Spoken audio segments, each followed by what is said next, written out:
taliye ku-xigeenka labaad ee ciidamada booliiska Somaliland General Daahir Cali Wacays iyo wafdi hogaaminayo ayaa saaka soo gaadhay gudaha magaalada Boorame xarunta u ah gobolkani Awdal isagoo taliyuhu heegan galiyay ciidamada booliiska kala duwan ee ka howlgala gudaha gobolkani Awdal taas oo lagu sababeeyay u diyaar galowga ololaha doorashooyinka Somaliland oo foodayna ku soo haya taliyuhu markii uu soo gaadhay xarunta guud ee taliska ciidamada booliiska gobolka Awdal wuxuu salaan sharaf ka qaatay qaar ka tirsan cutubiyada kala duwan ee ciidamada booliiska gobolka Awdal wuxuuna warbixin kooban ka dhageystay taliyaha qaybta booliiska gobolkani Awdal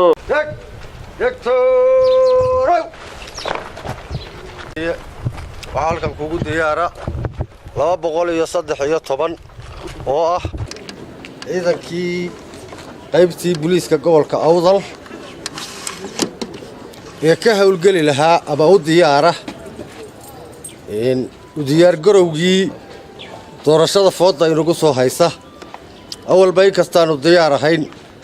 wax fooda wax dhulka naga yaala ba jirto diyaar baanu nahay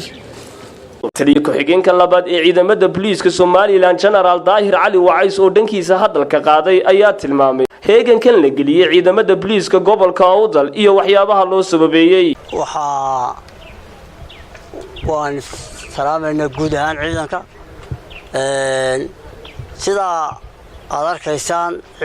ciidanku wuxuu diyaar u yahay hawlgalkii inagu soo food lahaa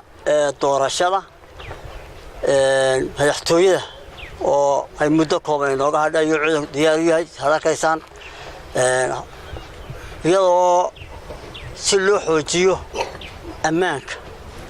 hawsha inagu soo food oo ciidanku diyaar garoobay saa taliya qaybtu sheegay waxba kama yaana ciidanku waa diyaar inuu adkeeyo